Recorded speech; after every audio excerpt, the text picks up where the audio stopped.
estou bem ansiosa para saber como é que eles vão abordar a análise do filme, pensar também, né, o filme nessa mostra de 68 e depois. E o que me suscitou, assim, muito pensar a questão do trabalho, né? 68 na França e no Brasil, acho que são contextos distintos, mas tem alguns aspectos que a gente pode relacionar. E essa questão do trabalho, de pensar 68 ali talvez como um marco do início, né, do esgotamento do Fordismo, e como é que esse mundo do trabalho veio se transformando. Acho que o Arábia é um filme que traz isso muito para a gente, né? Pensar o trabalho hoje, e o ABC da greve também naquele momento, né, no fim da década de 70. E isso traz a gente para esse contexto de hoje, né, que é pensar o que é a classe trabalhadora, como que a gente se vê, né, como é que cada trabalhador está disposto a se organizar e tem suas redes, enfim. Nesse momento que a gente está da greve dos caminhoneiros, fico pensando que entender, né, a heterogeneidade da categoria dos trabalhadores é muito importante, dos caminhoneiros é muito importante para a gente entender o que está acontecendo, né? São muitas formas ali de relações de trabalho, de emprego, empregador-empresa, enfim. E uma outra questão que o filme certamente traz, né, para a gente, que tem a ver com a figura do presidente Lula. E pensar também em 68, a gente teve uma discussão muito bonita na Sexta Valente, não sei se algumas pessoas estiveram aqui presentes na terça-feira, mas que esse significado de 68 muito relacionado à ideia da liberdade, né? E ver o Lula preso hoje, o que é esse cerceamento dessa liberdade tem muitos sentidos para a gente, né? Sentido dessa liberdade sindical, enfim, mas de uma liberdade concreta da democracia no Brasil e, sobretudo, desse sentido da liberdade da gente poder sonhar, né, de construir um futuro diferente. Então, certamente é um filme que vai abrir, tem muitas chaves aqui da gente começar essa conversa. Então, vou passar aqui para o Afonso, para as provocações dele. Boa noite. Peguei o rabo de foguete de ter que falar primeiro e antes do Luiz, assim. Dei um azar no sorteio, mas vamos lá. Bom, sim. São muitas coisas mesmo assim que vêm com esse filme, assim, é como se, sei lá, é como se um país visse é como a gente, parece que aquela situação que a gente vivencia todo mundo de ver uma foto antiga, né, de si próprio, só que é ampliado na escala de um país, de uma nação, assim. Você vê, na verdade, um 3x4 de como você era na sua juventude, que na verdade se revela muitas perdas e muitos anos passados. O que eu acho, assim, uma coisa que, não sei, que me chama a atenção muito, assim, no filme, que eu acho que talvez seja a coisa mais, principalmente pensando que dentro da cinematografia do Leon, dentro desse filme, dentro em relação com os outros filmes que o Leon fez, é que eu acho que é o filme mais exemplar de uma dinâmica que eu acho que está sempre na obra do Leon Hirschman, que é uma espécie de oposição entre essa utopia do encontro, utopia de um compartilhamento, e a outra face da moeda, que é a solidão.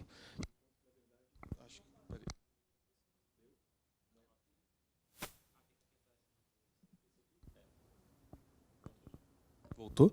Então. Enquanto que, na verdade, assim, quem faz a mediação entre os dois polos é o capital, entendeu? É muito comum, assim, você ver nos filmes do Leon, assim, um cineasta tão aguerrido, tão politicamente engajado, tão dedicado à mobilização política. É engraçado que, se você pensar, existem algumas recorrências, assim, na obra do Leon, que essas tentativas de contatos entre classes, entre pessoas, entre agentes, sobretudo entre classes, e, ao mesmo tempo, também uma presença de um certo fantasma da solidão. Para mim, esse filme faz par direto assim com São Bernardo, que é muito estranho, porque é o único filme que o Leon deliberadamente tratou um patrão, adaptando o livro do Graciliano Ramos, que se dedica a ser um fazendeiro, que o próprio diz na sua própria narração inicial, que também abre o livro: o meu fito na vida foi se apropriar das terras de São Bernardo. Então, o sujeito que dedicou a sua vida, a sua existência, a se tornar um proprietário, a se tornar alguém de posse.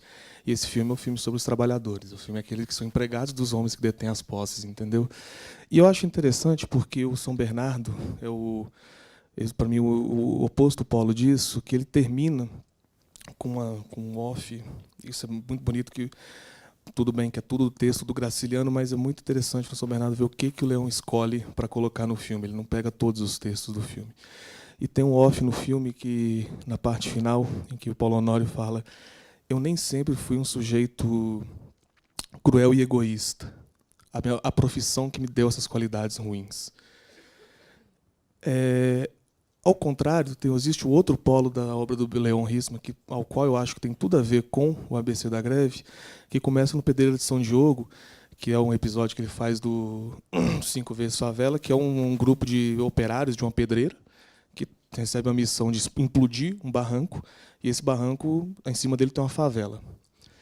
E aí eles ficam naquela situação complicada de, porra, a gente, se fizer isso, a gente pode morrer, a gente vai perder casa. E existe uma cena exemplar em que eles fazem lá uma espécie de escada improvisada para permitir com que o trabalhador converse com o favelado. A cena ela é narrativa, tem dois personagens, o trabalhador e o favelado, só que ela é absolutamente simbólica. Isso é simbólico da utopia do Leon Hirschman, não só do cinema do Leon, mas também de todo o movimento político, acho que envolto ali no Partido Comunista Brasileiro, toda uma utopia que tinha ali naquele Brasil sessentista de fazer com que o trabalhador conversasse com o favelado, de que eles conseguissem identificar ali uma pertença e uma identidade compartilhada. E eu acho que o ABC da Greve é o nível mais problemático e que ele vai complexificando essa questão das identidades e das conversas, desses diálogos que o Brasil tanto precisa, e leva para entender o que é o trabalhador, o que é o trabalho dentro dessa sociedade e quais que são as conversas necessárias para acontecer nesse filme. E eu acho que é interessante, que eu li uma entrevista dele, caçando um pouco para ler sobre o filme antes de vir, e tem uma entrevista que ele dá para o Alex Vianney, em que o Leon não montou o filme, ele morreu antes de montar o filme, e ele deixou algumas indicações, tinha alguns planos de montagem do filme, e ele disse que pensava a montagem do filme em 3 rios, em que esses 3 rios era evidentemente um símile, um espelho do que o Leon pensava, a análise dele da sociedade brasileira, em que ele pensava que era preciso ter um rio dos empresários, o rio do regime militar e o rio dos trabalhadores.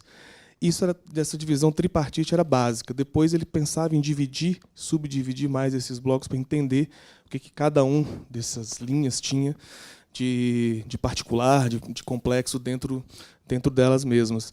E o que eu acho mais interessante é que nesse filme, a partir do momento que ele entra no rio dos trabalhadores e vai tentando entender o que compõe o trabalhador, o que é, vai identificar onde esse povo mora, vai se demorar assim nas favelas, vai dizer e mostrar e naquelas entrevistas de um modo até mesmo didático, assim, olha só, esse povo mora aqui, esse que mora aqui é o povo que ganha menos, esse povo que ganha menos trabalha sempre do lado das fábricas, tem aquele plano exemplar, que a gente sai da favela e chega na fábrica, mostrar que todo mundo está ali amontoado, aninhado perto do lugar de trabalho. Eu acho que existe ele vai, além de identificar o que é o trabalhador, ele vai pensar que existem outras formas e necessidades de diálogo na sociedade brasileira, e ele vai convocar, que era o que acontecia também. Então, o Leon estava reproduzindo ali um estado das coisas que, por exemplo, gera o PRT, que é uma necessidade de que a sociedade brasileira dialogue de maneira mais complexa, em que algumas identidades diferentes conversem e elas consigam compartilhar um projeto comum de nação. Então, o lado dos trabalhadores, o rio dos trabalhadores no filme, no ABC da Greve, ele tem os artistas, ele tem a igreja, ele tem o cinema, ele tem outras vozes convidadas para poder estar junto com a questão do trabalho.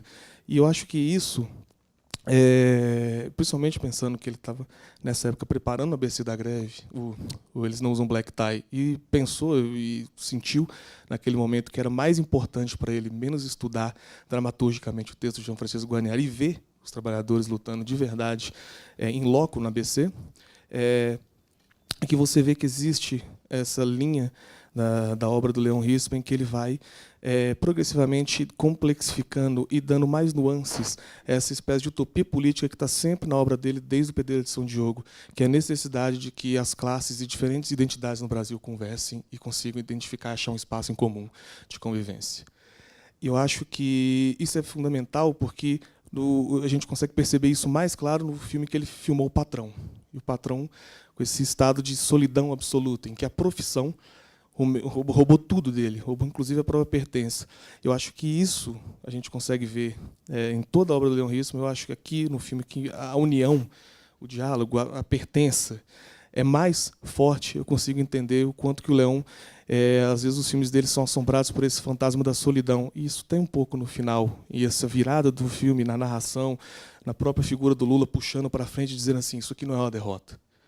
Porque a solidão, o estar sozinho, se perder, é o grande mal. Porque o grande mal é que a solidão é o espelho ideal do capital, entendeu? É o capital que vai introduzir a despertência, que vai introduzir a ausência de diálogo, que vai introduzir o individual.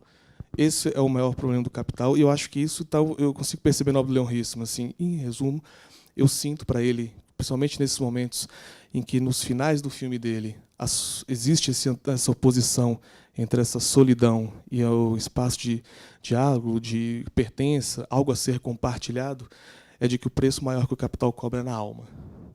E eu acho que isso está no final de São Bernardo e, sobretudo, está no final do Eles Não Usam Black Tie, quando, depois da greve arrasada, depois que o personagem do Richelli, que é o filho do casal da Fernanda Montenegro com Gianfrancesco Guarnieri, é o fura-greves, é aquele que rompe a unidade trabalhadora, o que resta?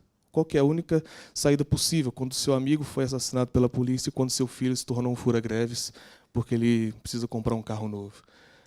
A cena final é exemplar, os dois juntos na cozinha começam a catar feijão.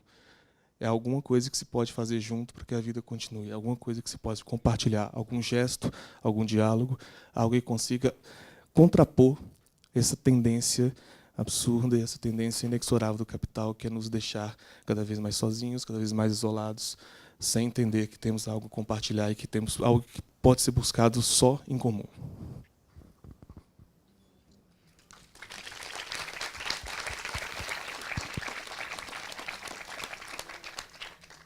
Alô? Boa noite. Para mim é alegria também estar aqui, apesar de tudo, né? Hoje com a Luísa e com o Show. E ficou difícil, porque ele falou tão pouco e tão bem, que aí complicou para mim. Eu tinha pedido. Mas antes de falar um pouquinho sobre o filme e sobre o contexto, eu queria dizer que há cerca de 10 dias eu assisti o Arábia, lá em São Paulo, porque eu passo a semana em São Paulo e venho toda semana para cá, tem casa no Jaraguá, né, para não perder a condição de mineiro, que por vocação e destino, então a gente tem que manter. Né? Mas eu assisti o Arábia e queria dizer, não é só por gentileza, ainda que a gentileza seja uma virtude socialista, na minha opinião, que foi um dos filmes mais bonitos e mais fortes que eu vi nesses últimos anos. Né? E renovou uma coisa que tem, é claro que o filme de hoje é um documentário, né? Mas, e o Arábia é ficção, mas é a força da arte como inteligência do país. Né? A paixão de conhecer, de entender o país, de interpretá-lo. Né?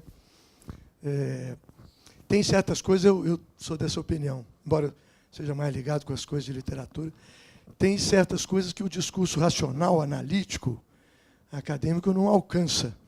E, de certa forma, só a arte alcança. Assim, certas contradições, certas funduras. Né? Então, eu estava aqui assistindo esse filme de novo e pensando também no Arábia. Enfim, não sei se todo mundo já viu, se não viu, devia ver, porque, além de ser uma coisa de Minas Gerais interessantíssima, né? Ouro Preto, Valadares, Montes Claros, é impressionante, o mundo do trabalho. Bem, mas sobre o filme, eu não sou, evidentemente, não tenho a capacidade, o conhecimento, inclusive técnico, né, do que ele falou, mas algumas coisas que eu queria destacar. A primeira é que não é um filme sobre um líder, né? É um filme sobre um movimento coletivo. E isso não é fácil, não. Nós tivemos no Brasil vários filmes, vários documentários sociais e políticos que acabaram transformando movimentos coletivos em uma espécie de suporte, uma espécie de palanque para um líder. Né? Esse filme dá a dimensão do líder, mas, ao mesmo tempo, tem muitos personagens, né? Tem muitos atores nesse filme. Isso é uma coisa que eu acho muito importante, né? Ele é contado do ponto de vista das pessoas e não da direção do movimento. Nós temos muitos documentários no Brasil que são contados do ponto de vista da liderança, né? E as pessoas são um pouco plateia dos processos. Não é o caso aqui. E isso acho que é um talento artístico, mas também político do Leon Richa. Eu sempre gostei muito dos... Ele não simplifica, nenhum filme dele simplifica as coisas. Não são panfletos, nunca, né? São filmes que têm contradições, que narram contradições. E aqui também. Ele poderia ter omitido, né, essa contradição que até hoje o Lula fala sempre, que foi um dos momentos mais difíceis da vida dele.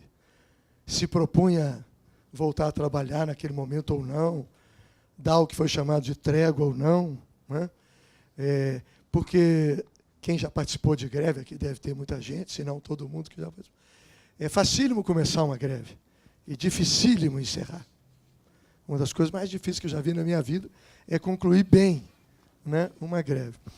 E o filme mostra as contradições. Agora é curioso, porque o narrador, que é o Ferreira Goulart, né, que teve uma evolução política própria no último período, sem deixar de ser um grande poeta, porque isso também é possível, né? Isso é possível e é muito comum, que um grande artista adote posições conservadoras sem deixar de ser um grande artista. O que dificulta muito, mas é possível e é verdadeiro em muitos casos, né? Alguns dos maiores poetas do século XX apoiaram o fascismo, né, o nazifascismo, e não deixaram de ser grandes artistas. Eliot e Yeats e tantos outros, né? Hein? Pound, Pirandello, né? Enfim, mas não é o nosso assunto principal aqui. Mas tem um momento que fala de derrota, mas mesmo do ponto de vista material, esse movimento, a reivindicação era de 70% mais ou menos, e a conquista ficou entre 58 e 63 para o conjunto da categoria. Mas naquele momento era tudo ou nada. Não havia experiência muito de luta sindical, né, por causa da ditadura. Então, ou você conquistava exatamente o que reivindicou, ou parecia derrota. Mas, do ponto de vista das conquistas econômicas para os trabalhadores, foi uma greve ultra vitoriosa. A derrota é porque o sindicato estava sob intervenção e teve que ser, né?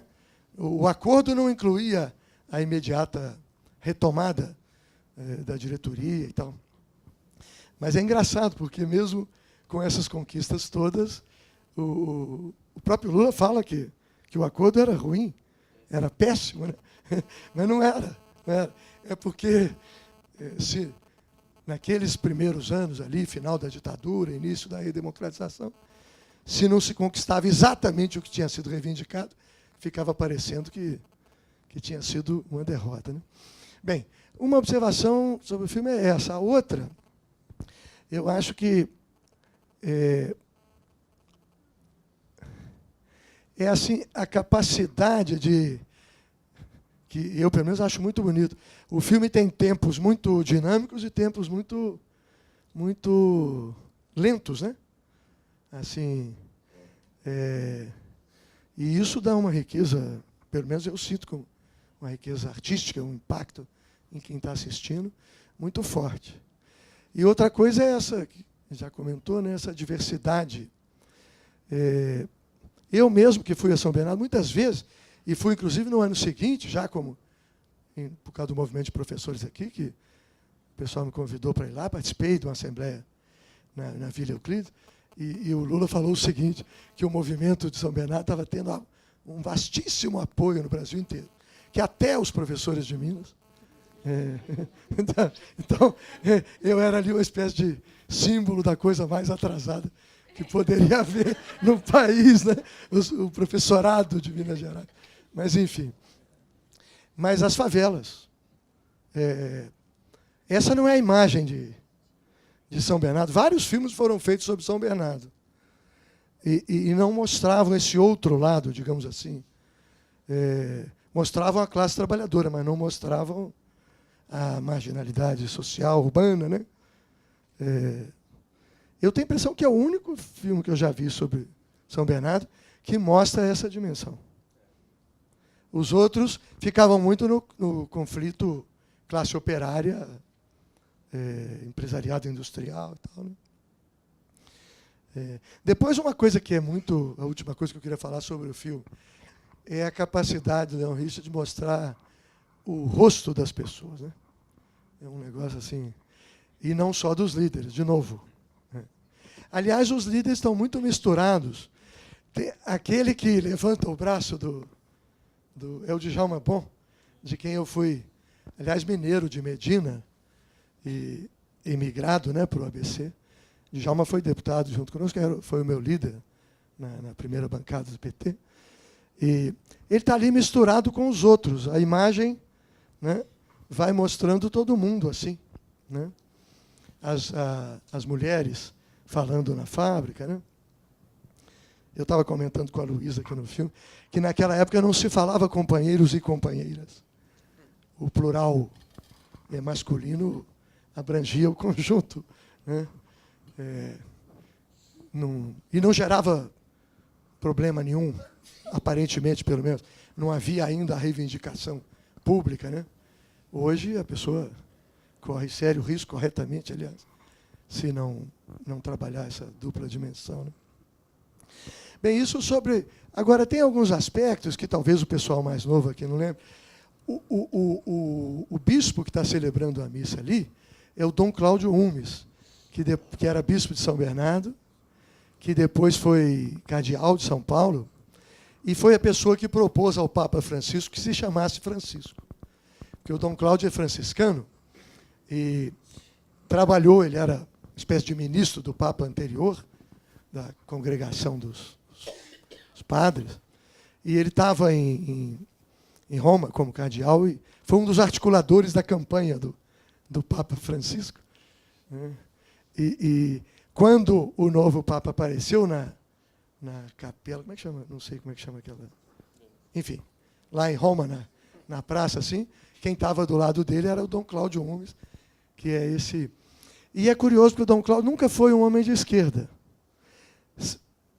Teologicamente é bastante moderado, nunca foi ligado à teologia da libertação, nada disso. É bastante moderado do ponto de vista religioso, mas com muita sensibilidade social. E nesse movimento havia muito apoio desse tipo, né? Muita gente que apoiou, indo a São Bernardo, como Vinícius de Moraes, fazendo shows lá em São Bernardo, em São Paulo, no Rio, em Belo Horizonte, né? Gente que às vezes não era de esquerda, não tinha nada a ver com o movimento sindical, mas se identificava com a causa, né? Tanto dos direitos salariais dos trabalhadores, quanto daquilo que o Lula estava dizendo que não era. Porque a tática do movimento naquele momento implicava em dizer que não era um movimento abertamente político, quando, na verdade, não tinha nada mais político, né? Aquela greve e as outras que se sucederam no Brasil no mesmo período contribuíram muito para enfraquecer e derrubar a ditadura, né? O fato do governo federal ter voltado atrás, e voltou, o governo, na verdade, foi derrotado, né? Entre outras coisas, na minha modesta opinião, pela habilidade, pela astúcia do movimento, que o filme também mostra, um ir e vir, né? Talvez, se a greve tivesse continuado, pudesse ter sido derrotada assim, pela violência, né? Agora, eu queria terminar dizendo o seguinte, as pessoas... Velho aqui não tem ninguém por definição, né? Mas as pessoas mais jovens talvez não se recordem que, naquele mesmo ano, em Minas, nós tivemos uma greve operária em João Molevade, dos metalúrgicos João Molevade, até um pouquinho anterior a essa de São Paulo, mas como era um sindicato do interior, né? E uma categoria numericamente pequena, de 3 ou 4 mil trabalhadores, liderada por um grande sindicalista, o João Paulo Pires de Vasconcelos, também um excelente sindicalista, que conhecia muito bem o processo de produção, como parar uma fábrica dentro da fábrica, né? O que era a chave ali dentro da fábrica para garantir que a produção fosse interrompida, né? Naquele mesmo ano, nós tivemos em Belo Horizonte um movimento fortíssimo, que, aliás, foi a primeira vez que o Lula veio a Belo Horizonte, dos pedreiros. Um movimento de milhares, dezenas de milhares de pedreiros que fizeram arrastão pela cidade, se reuniram no campo do Atlético, que é onde hoje é o Diamond Mall, né? Que era o campo do Atlético ainda, e estavam todos contra a diretoria do sindicato, que era muito pelega. E a dúvida era se queriam que continuasse a greve ou não, a greve dos pedreiros em Belo Horizonte. E o diretor do sindicato, chamava Pizarro, presidente do sindicato, mandou separar. Quem fosse a favor da continuidade da greve ficava de um lado do campo e da arquibancada. Quem fosse contrário ficava do outro. E choveu tijolo de um lado para o outro, porque a irritação de uns com os outros, né? Mas houve vários arrastões, eles saíam assim, milhares de pedreiros pelas ruas do centro, muito pânico também. E ali morreu um operário, o Horacílio, um pedreiro. E nessa, o Lula veio a Minas, e nós tínhamos feito o movimento de professores, né, de professoras, sobretudo, que foi um movimento predominantemente de mulheres professoras. Mas estávamos acompanhando e tudo. E naquele mesmo ano houve o nosso movimento, em 79, que foi uma greve de 200 mil pessoas no estado inteiro na área de educação pública. De professoras, professores, 90% mulheres, mas também de faxineiros, cantineiros, porteiros, o pessoal braçal das escolas. Eu até estava comentando aqui com eles que eu conheci o Lula, porque o alemão, vocês viram um alemão que falou aqui, é de Divinópolis, nasceu em Divinópolis, depois foi trabalhar em São Bernardo do Campo. E aí, em agosto, parece, de 79, eles nos convidaram para uma atividade em Divinópolis, que era metade de metalúrgica e metade de professores. E eu até conheci o Lula lá, porque depois da atividade teve um almoço, e ele me convidou até para ir participar das coisas de novo sindicalismo, coisa que eu só pude fazer um mês depois, porque nós não tínhamos sindicato, tínhamos feito uma greve sem sindicato. A greve é que criou o sindicato. No caso do São Bernardo, não foi o sindicato que criou a greve também, não, né? A categoria criou a greve, mas, de qualquer forma, lá havia sindicato, estrutura, uma certa base, prédio, né? Aqui a gente não tinha nada disso, não. Foi uma greve completamente espontânea. Mas eu queria dizer o seguinte, é claro que essa greve foi a mais importante do Brasil naquele período, né? Mas o movimento sindical brasileiro estava nascendo, por exemplo, no Pará, já havia movimento de trabalhadores rurais, em Santarém, sobretudo em Santarém, no sudoeste do Pará, em outras regiões do país, né? No nosso caso, de educação pública, de bancários no Rio Grande do Sul, com Olívio Dutra e outros, né? Que também não era uma coisa de lideranças. No caso de Minas, foi o movimento que criou as lideranças, e não as lideranças que tivessem criado o movimento. Mas, enfim, eu queria encerrar dizendo o seguinte, que é muito atual esse filme, né? Sim, ele é muito atual. Tem um momento que o Lula diz ali, o sindicato não é a sede. Não é isso? O sindicato não é a sede, o sindicato não é a diretoria, o sindicato são os trabalhadores. É muito parecido, inclusive, com o discurso que ele fez no próprio sindicato, na sua despedida provisória, né? Outro dia eu fui numa exposição lá em São Paulo, que está no museu não, chama-se Instituto, né, Moreira Salles, está ocupando um andar inteiro, e uma parte dela foi coordenada pela Heloísa Starling, nossa companheira aqui, professora da UFMG, né, que foi injustamente perseguida, inclusive, pela polícia política, né, que o Brasil agora voltou a ter uma polícia política. E a exposição lá é sobre a violência na história do Brasil, mostrando como a violência não é uma exceção. né, a repressão, o uso da violência, né, inclusive para tratar de questões sociais, de movimentos sociais, como a violência é constitutiva da conduta das elites no Brasil. Só não há violência quando as elites consideram que ela não é necessária, né? Que por meios não violentos é possível perpetuar seu poder, sua força. Né? E a violência no filme é muito latente, né? Assim, e patente também, mas, sobretudo, mais latente, no sentido que é uma violência que ela vai percorrendo os ambientes, assim, né? Não é tanto de alguém batendo em alguém, mas é o poder como violento, né? Intrinsecamente violento. Era isso que eu queria dizer. Naturalmente, nesse momento da vida brasileira, a gente gostaria de falar um monte de outras coisas, né? Mas, pela própria manifestação das pessoas que estão aqui, quando o nosso companheiro Pedro, né, abriu a sessão, dá para a gente perceber que não é, pelo menos, necessário. Mas eu queria encerrar voltando ao início. A força da arte, né, a força do cinema, da literatura, da música, né, para transmitir coisas que, às vezes, o discurso científico não consegue chegar lá, né? Não fica, é uma coisa que está além, né? E aqui é muito forte. Inclusive a ideia de que ninguém consegue deter a luta de um povo, né? Tem derrotas, tem vitórias, tem avanços, tem retrocessos, mas que é uma coisa... e não estou falando de nenhum voluntarismo histórico, nenhum idealismo histórico, não. É que as contradições brotam da vida, né? Aí é muito visível isso. Os operários não falam de ideologia. Falam da vida prática e das suas necessidades, dos seus problemas, das suas dificuldades, né? E não demonstram medo. Eles até falam de medo, né? Mas não demonstram medo nenhum. Eu, pelo menos, não vi em nenhum dos... as mulheres falam de medo, mas falam rindo.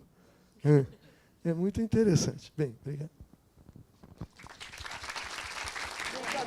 Vocês todas participaram da greve? Eu participei. O que vocês acharam, hein? Achei uma boa. Boa, né? Eu Se precisar, vocês fazem de novo. Se precisar, eu tô dentro da greve. Eu também. Se Deus quiser. Olha, eu acho assim que... começando pela pergunta, pelo que o Augusto tinha colocado, assim, o que eu acho que tem também é o tema da mostra, né? Então vamos... É interessante passar por isso, assim, que eu não sou um estudioso, não sou historiador, não sou uma pessoa que tem um conhecimento super profundo sobre o que foi o Maio de 68, não tenho. Mas, sei lá, assim, de alguma coisa que eu acho que eu consigo aprender do que teve no Maio de 68 como característica fundamental para a mobilização política, para o pensamento político, sobretudo do Ocidente, que eu acho que foi uma grande luta contra a autoridade, contra a ideia de autoridade, contra a figura da autoridade.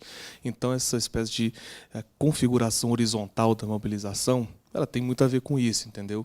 Outra coisa que eu acho importante, que se conecta com a sua pergunta, que tem um pouco a ver com o que eu estava falando, que eu acho que tem tudo a ver com o cinema do Leon Hirschman, que tem também em 68, é de que, para mim, existe uma relação, as reivindicações de 68, no que eu consigo acompanhar, tem sempre também um ponto, um lastro, assim, um negócio existencial muito forte.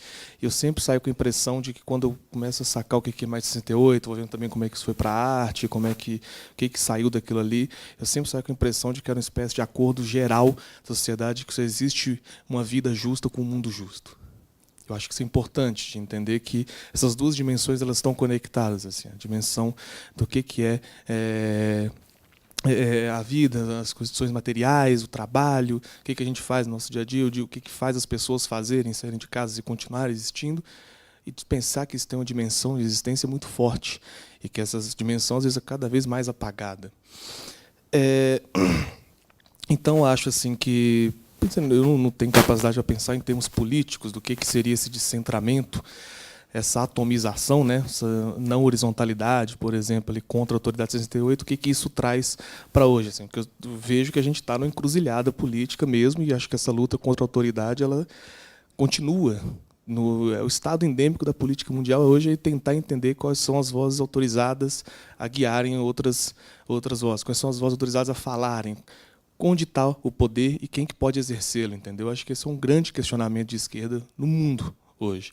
No Brasil, desde 2013, a gente vem enfrentando outras camadas e outras facetas dessa investigação, de tentar entender, então, quem que é que pode nos guiar, quem que pode nos representar. Essa palavra de representação política ela começa a ficar muito forte. Então, acho que a gente está numa espécie de encruzilhada. Eu acho legal voltar a esse filme, porque, assim, eu acho que, aí, pessoalmente, eu acho que a gente chegou no momento do Brasil em que é preciso não perder algumas coisas. Eu acho que, na verdade, a maior contribuição a gente precisa não só não perder, relembrar algumas coisas. Eu acho que a maior contribuição, para mim, do discurso final do Lula, de tudo isso que aconteceu, sobretudo com o seu discurso final, e com aquela foto emblemática, né, dele nos braços, que o jovem tirou lá de cima das janelas do Sindicato de São Bernardo, para mim é restabelecer a dimensão de algumas coisas que elas foram esquecidas. E que aí, já entrando na primeira contradição, eu acho que, infelizmente, alguma parte da esquerda eu sinto que esqueceu essas dimensões. Eu estou falando da pertença, entendeu? E eu lembro muito aqui, vou citar uma artista de Belo Horizonte, a Marta Neves, que ela fez um texto super bonito no Facebook, quando também aconteceu da prisão do Lula, tal, ela termina com uma frase que eu acho muito, muito foda, assim, que ela fala assim, pertencer é diferente de vencer, é melhor. Então, acho que o que acontece é que a gente também foi guiado numa espécie de mobilização política, e também uma parte da esquerda, e foi muito guiado pela ideia da vitória, assim, de vencer. Só que a gente não pode esquecer a dimensão da pertença, entendeu? A dimensão do coletivo, do que se compartilha, e de que existe uma construção que a pertença é que torna possível, entendeu? E essa construção ela é coletiva, ela tem que ser feita como ali, nos bairros, naquela praça, ela tem que ser feita no olho, no tete a tete. Tem que aprender com o Leão que olhar é muito difícil, e que receber o olhar também é muito mais difícil ainda. Porque existe uma cumplicidade. E quando a política ela é feita sem cumplicidade, a pertença não é mais possível. E se a pertença não é possível, não tem representação que vai resolver. Não existe representação possível. Vira o quê? Vira teatro, vira televisão, vira espetáculo. E aí é que entra o problema. É aí onde acho que o cinema pode entrar. Ir contra o espetáculo. É trazer as imagens para um regime de uma verdade que o mundo insiste em tirar delas.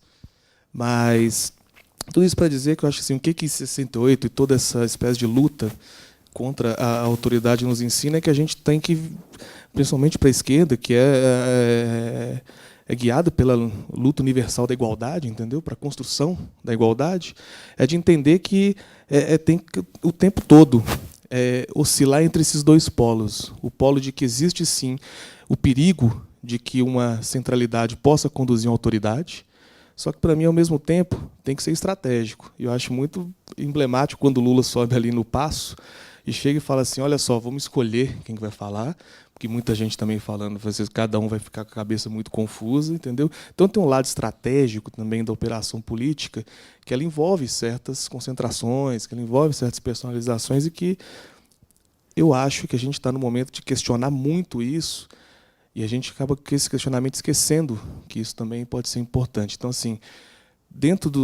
voltando ao que eu acho que tem de exemplar no discurso do Lula, existem algumas coisas que a gente precisa voltar para trás. Esse lado estratégico, esse lado da cumplicidade, esse lado da pertença, esse lado do compartilhamento, mas também o lado da estratégia, assim, de saber que, como o Luiz disse, assim, existe uma dimensão da política, ela não é só do lado das ideias, não só conceito, ela é da convivência, ela é do tete-a-tete.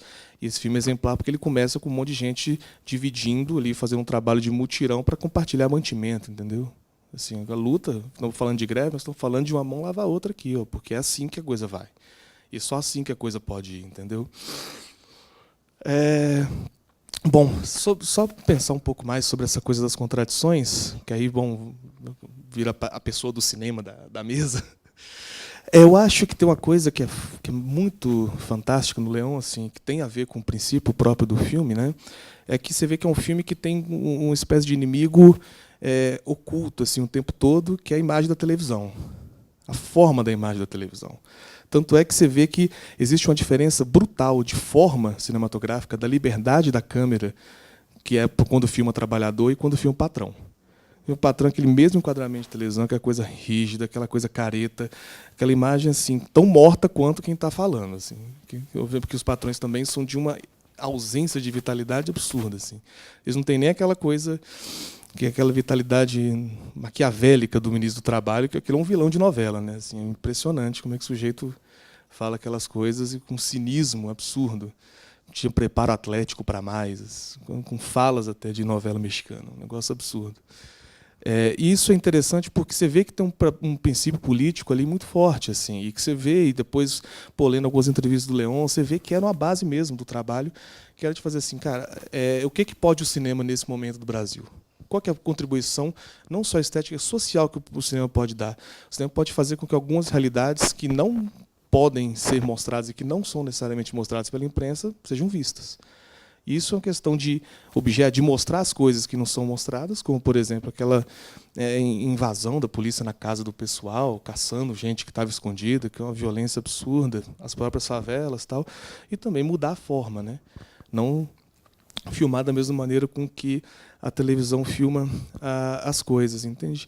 E isso eu acho interessante. Essa já é uma primeira contradição, assim, que o que é essa imagem da verdade? O que é essa imagem que tradicionalmente é devotada a informar as coisas? O que ela informa de verdade? E o que a gente pode, então, enquanto cineasta, mostrar e como que a gente pode mostrar? E o Leon, por ser um baita de um cineasta, sempre tinha isso como uma questão fundamental. Então, acho que isso assim da imagem é importante. Mas o que é legal é que o filme se abre também. O Leon não era como o Luiz mesmo disse, não era um doutrinário, não era um panfletário, jamais, um sujeito de uma capacidade absurda e um sujeito que talvez demore talvez o mais comunista da turma do cinema novo, mas tinha contradições o tempo todo. E o cara pensa isso, o cara estreia filmando Nelson Rodrigues. Se tem alguém que era comunista e que sabia que as coisas tinham outros lados, era o Leon, entendeu? E também, como eu já disse, filmou São Bernardo, que é um livro dedicado a um patrão. E é interessante como que ele se abre, vai colocando o filme também para brigar outras coisas. A coisa da igreja eu acho fantástica, assim, o tratamento que a igreja tem, o respeito, a admiração que a câmera tem pelos ritos, entende? E eu acho que isso, assim, tudo bem que a gente está vivendo um momento, né, com a teologia da libertação, acho que tinha uma esquerda mais próxima da esquerda, e esquerda e igreja tinha uma proximidade maior, proximidade humana maior. Mas mesmo assim, a relação com a igreja é meio tabu, né? Assim, não é aquela coisa que você imagina que a esquerda não é tão natural esse encontro, sabe? E a câmera do Leon e o filme torna isso mais, acho que mais natural, assim, torna isso mais admirável, entendeu? Ele olha para aquilo ali com admiração humana, assim, ele olha para aquilo ali com admiração que ela está para além desse discurso ou para além da mera identificação de atores sociais, assim, peraí, isso aqui tem outra coisa acontecendo. Fora também isso que o Luiz mesmo já tentou, assim, é uma questão de forma e que também é uma bela contradição você pensar o quanto que o filme é apinhado dessas imagens que atomizam, né, que elas espalham as figuras, assim, planos gerais, planos de massa, panorâmicos, e vai passando pelo rosto, assim. Tem o Lula tem um protagonismo, óbvio que tem protagonismo. Ele era o mesmo protagonista daquela luta, um cara que tinha um papel central ali naquela luta, mas o filme está apinhado de outros rostos, sim, está apinhado de outras vozes e outras falas também, entendeu? Inclusive na montagem é até engraçado que tem um momento que respeita, né, os acontecimentos, é um momento que o Lula dá uma sumida, que é quando a direção é destituída, né, e aí oficialmente a voz do sindicato não tem mais, assim. Então quais são as outras vozes? O filme vai atrás dessas outras vozes e vai mostrar. E, bom, não sei se tem alguma coisa a ver, só porque o Luiz falou, acho que me vem agora à cabeça, acho que pode ser um bom encerramento, só porque você falou da violência, assim, realmente, eu concordo plenamente. O filme mostra, sei lá, umas 3, 4 porradas, assim. Só que é um filme em que o fantasma da porrada está o tempo todo. Sempre alguma coisa pode acontecer e o tempo todo os discursos e as conversas, as instruções, né, estão sempre falando assim, cara, não faz passeata, cuidado, vai para o ponto de ônibus. E aí com a polícia entrando na casa da mulher, perguntando e tal. E eu acho um negócio maluco, assim, porque quando aquela parte da favela ela é tão, acho ela tão absurda, assim, ela é tão violenta. Aquilo é muito violento.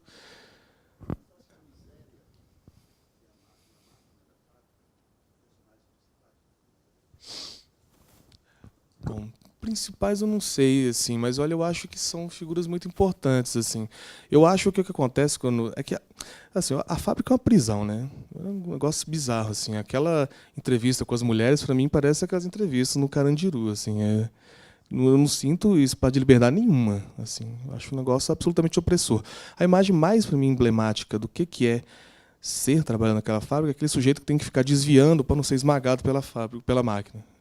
Assim, o trabalho do cara consiste em não ser esmagado, em grande parte. Assim. Quando você vê que é isso que a fábrica demanda do sujeito, aquilo que o corpo dele tem que fazer é tentar sobreviver a cada segundo, você fala assim, cara, tem uma coisa muito errada aí, entendeu?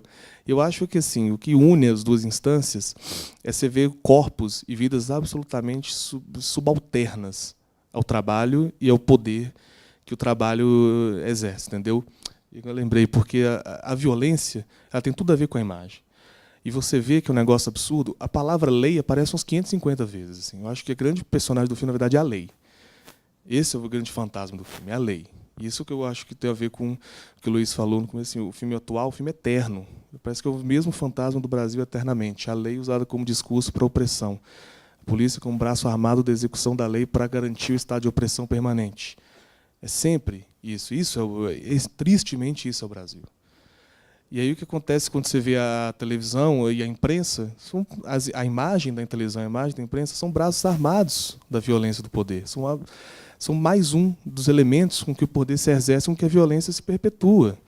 Por não dar voz, por dar voz àqueles discursos cínicos dos representantes patronais, por dar voz àquele discurso absolutamente falso do ministro do Trabalho, que é desmentido por qualquer imagem que o Leão coloca na sequência. Você vê que aquilo é mentira. Então, assim, você vê que a violência ela começa na imagem, ela tem a ver com a imprensa. E depois, assim, que quando você vê aquela imagem da favela, assim, o grande mistério para mim, que é um mistério quase do que é o Brasil, assim, o que eu não consigo explicar no Brasil é a ordem. A lei, assim, que falam o tempo inteiro em lei, falam o tempo inteiro em manter a ordem. E quando você vê que a revolta, assim, ela não parece capaz de perturbar o estado de ordem do Brasil. E ela é absolutamente inexplicável, porque olha aquela família que está dormindo 8 numa cama. Você olha e fala assim, cara, sei lá, mata, vira um bandido, não é possível. Porque, assim, como é que você continua ainda a ser trabalhador? Isso é fascinante, ao mesmo tempo amedrontador. Como é que esse povo que dorme 8 na cama consegue ainda acordar todo dia para buscar trabalho? E não está destruindo tudo ou se arriscando em cada esquina, entendeu? E aí, esse é o negócio que eu acho, assim, que essa ameaça de violência ela é constante. Só que o fantasma da lei é que está ali de braços dados com a violência, circundando todo aquele movimento, todas as vidas daquelas pessoas, e o pessoal que se indignado, aquela mulher que teve a polícia em casa, eu acho que isso não é certo. Eu não sou bandido. Vem enfeitar o quintal da gente, sem mais, sem menos. Aqui não tem ladrão, não tem assassino nenhum, não. Não tem ninguém escondido aí dentro. Na minha casa não tem ninguém, acho que estou sozinha aí. Não tem ninguém. Mas na minha casa vai esconder algum? Eu não estou achando isso aí certo, viu? Eles não têm que se envolver com greve. Greve é de trabalhador e de dono de firma, não é de polícia nenhuma, não. Não, só porque... Bom, eu acho opressor, muito. Acho absolutamente violento e acho um inferno. Acho um inferno. Mas o inferno pode ser bonito, dependendo dos olhos de que se olha. Eu acho que, assim, o que eu vou retirar do que você disse é que eu acho que tem dignidade.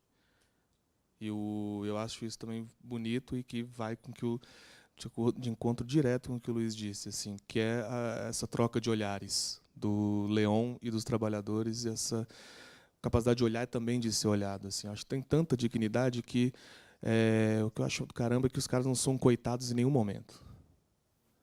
Eles são muito donos da vida deles. E eu, que o Luiz falou, os caras são combativos. Tem medo, não. Vai para cima. Assim, os caras podem perder tudo. Cara. E olha assim, Um dos planos mais terríveis para mim do filme é aquela fila de gente que está querendo emprego, que vai passando, é enorme, enorme. Você fala assim, cara, esses caras tão loucos, que se eles pedem para tirar do exército de miserável, doido para tomar o lugar deles, cara. Os caras não saem, os caras vão. Então isso é maravilhoso, entendeu? Você mostrar coragem, mostrar força, mostrar o corpo forte também, o trabalhador mesmo ali convivendo em meio àquele inferno dantesco da fábrica, entendeu? Então tem dignidade, sim. Tem, e eu acho que isso é muito foda no filme do Leão. Só antes de passar aqui o comentário do Ed, quando mostra aquele trabalhador que está no teasing da amostra também, né? O que me remeteu na cabeça foi um soldado do Vietnã, porque ele está todo sujo, assim, meio de preto, com um capacete que parece um capacete de luta, e não sei como todos nós, mas ele deve ter alguma descendência indígena, com o olho um pouco puxadinho. E eu fiquei pensando, nossa... E aí, quando você falou de super-herói, não é o super-herói que é o soldado lutando contra os Estados Unidos, né? Mas isso me veio durante o filme, assim, à mente. Vou passar aqui para o Luiz.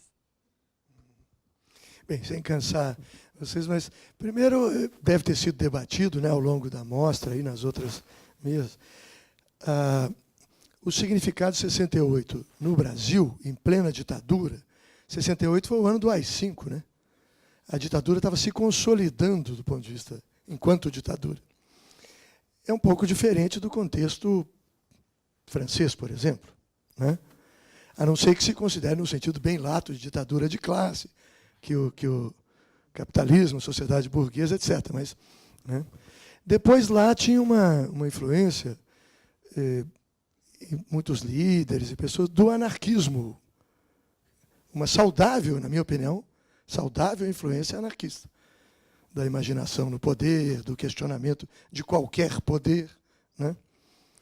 Que obviamente é um desafio muito grande para a política, que a política transformadora ambiciona algum tipo de poder, né? Aí não é contradição no sentido de falha, não. É uma contradição intrínseca da política na sociedade democrática, né? Talvez seja uma questão que, não sei os nomes todos, o Éder e alguns outros aqui eu conheço, são da minha geração, né? Mas não todo mundo.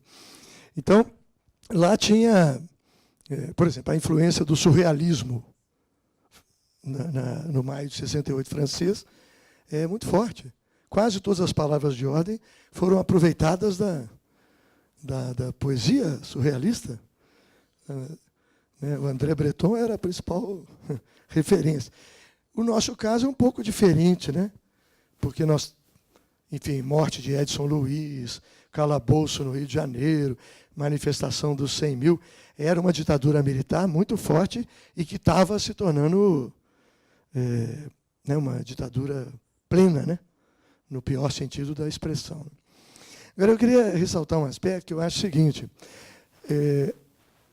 Aquele momento não foi um momento só de luta contra a autoridade política, né?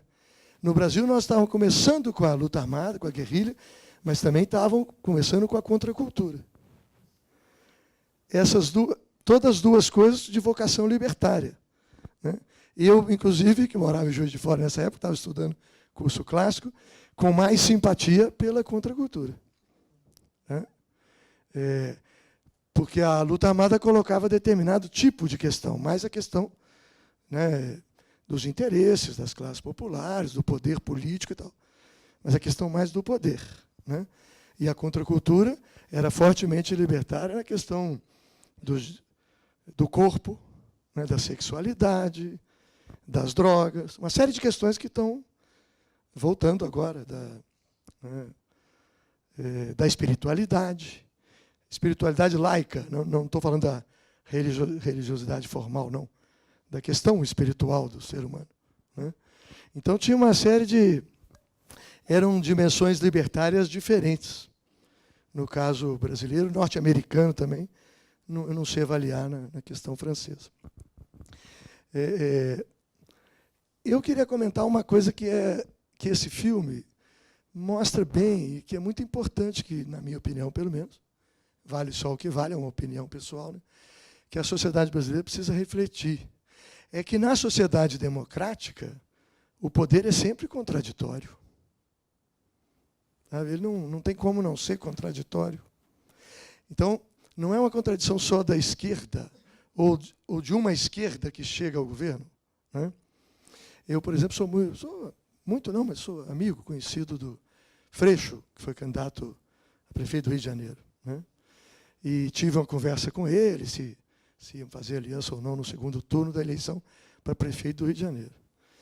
E, de certa forma, o Freixo estava dividido entre disputar o segundo turno no Rio de Janeiro para ganhar as eleições e governar o Rio de Janeiro nas condições dadas, né, que são contradições tremendas de todo tipo, ou não ganhar e ter um desempenho mais testemunhal, assim, no melhor sentido da expressão, que é o problema problema não, é a questão da vitória. A gente pode fazer política mais para dar um testemunho, né, sem ambicionar governar. Mas isso tem muito sentido, tem também limitações. Né? E, num certo momento, no momento desse filme, parecia que a política, para nós, de esquerda, não tinha contradições. Seja a política sindical, seja a política partidária. E, ao longo dos anos 80, 90, depois no governo federal, ficou evidente que tinha contradições muito agudas. Ainda mais num sistema político como o nosso, com 30 partidos, né? Sem fidelidade partidária. Desses 30, 25 não são partidos políticos, são clubes de negócios, são outra coisa, mas não defendem visão da sociedade, defendem interesses. Né? Então, é uma coisa que nós precisamos discutir, porque, assim como o conflito é constitutivo da vida social, não é uma exceção, não, ele é constitutivo da vida social, da vida conjugal, da vida, né? Da vida íntima. Um livro importantíssimo na época da contracultura era o Eu Dividido, do Ronald Lang. Eu lembro daquele, é um belíssimo livro, inclusive. Está lá, no ilustre psicóloga ali sentada no fundo, que deve lembrar desse. Então, o conflito é constitutivo da vida social. E a contradição também. Né? Se você chega ao governo, você tem que lidar com ela. Não é você não tem como abolir a contradição, a não ser numa sociedade autoritária. Bem, e uma última coisa que eu queria dizer também é o uso instrumental da lei, que já estava aqui. Né? Aqui numa fase de... Esse filme, historicamente, é o período da transição lenta, segura e gradual que o Geisel propôs. Né? O mesmo Geisel que se afirmava e era um homem da distensão, né, da distensão, tal como foi promovida pelos militares, quer dizer, um acordo por cima, né, com as elites dissidentes, o setor mais moderado do MDB, não foi nem com o MDB todo, né, foi só com o setor mais moderado. O Geisel era isso, mas também era o que foi revelado recentemente pelos documentos do Pentágono, do Departamento de Estado, né? Quer dizer, ele era as duas coisas. Né? Num certo momento parece que ele respaldou, né? E com conhecimento de causa, o assassinato de opositores. E agora tem gente dizendo que até o Bolsonaro falou isso, pessoas que se insurgiram pela violência contra a ditadura. Uma parte foi, e era legítimo que fosse, porque, né, contra a tirania, até São Tomás de Aquino já falou isso, que contra a tirania, né, a população tem direito de se insurgir. Mas muita gente era contra a luta armada e foi assassinado. Aqui em Nova Lima, o Orlando Bonfim, do Partido Comunista, era contra a luta armada, nunca pegou numa arma na vida, e foi assassinado, e assim, dezenas, centenas, presos. Né? Porque o discurso do Bolsonaro é que tinha duas violências. Da mesma maneira como agora eles querem dizer que há dois extremos, Bolsonaro de um lado e Lula do outro. Se o Lula tem um defeito, é ser excessivamente moderado. Hein? Que o sonho do Brasil é um centro. Né? nesses tempos de pós-modernidade, não deixa de ser engraçado que a imprensa política está em busca de um centro, né, que não existe no país, centro político, né, até porque o que poderia ser considerado centro aderiu ao golpe, é justamente o pessoal que representava o establishment político e rompeu com o pacto da Constituição de 88 e patrocinou o golpe, né, um golpe de Estado, etc. Mas eu acho que esse filme ele trata bem a questão, porque os líderes são importantes, né? Ainda mais numa sociedade, infelizmente, de massas. Não gosto dessa expressão, mas... né? E uma sociedade, em boa medida, contra a nossa vontade, mas é um dado de realidade, uma sociedade do espetáculo, no sentido do Guy Debord, quer dizer, de um mau espetáculo, né? Da espetacularização artificial das coisas. Então, os líderes também são importantes. Quer dizer, a horizontalidade das relações, que era o sonho dos anarquistas, é uma coisa importantíssima, né? E acho que é uma das lições que fica da experiência. Mas, ao mesmo tempo, lideranças autênticas também são muito importantes. E como combinar essas duas coisas numa política democrática? Coisa que não é fácil.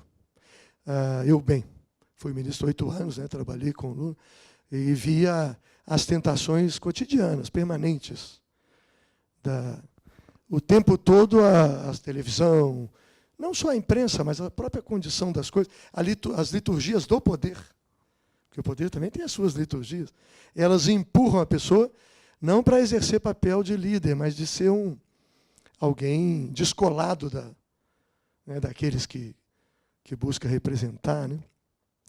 Por último, aí eu queria pegar o Arábia.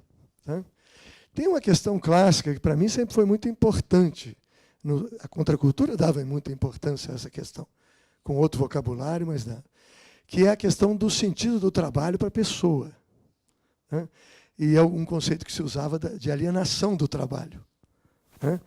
A perda do sentido do trabalho para quem o realiza. Ou a possibilidade de que o trabalho seja também um espaço, né, de expressão, e não só de execução de tarefas. Esse é um tema importante. Eu não sou especialista nisso, mas de Marx, inclusive. Né? Uma boa parte da obra do Marx tratava desse tema. Já que o trabalho desempenha um papel tão importante na vida das pessoas, e, na minha opinião, posso estar errado, tende a continuar desempenhando, os empregos já não são os mesmos, mas o trabalho continua. Né? Enfim. No Arábia está muito forte esse tema. Né? Para o Leon Richman, talvez. Para o movimento sindical da nossa época, porque eu fui sindicalista dessa época, não estava pautado dessa maneira. Tá? A questão das condições de trabalho não era o principal. Era estabilidade no emprego, salário, né? Direito de organização por local de trabalho. Não era tanto o sentido do trabalho em si mesmo. Né? Isso também é histórico. Às vezes, certas questões emergem com mais força e outras menos força. Eu sinto que hoje isso é muito importante para as pessoas. Quer dizer, sempre foi importante, mas é muito mais importante, muito mais verbalizado, muito mais tematizado. Né? Mesmo os operários, visitando...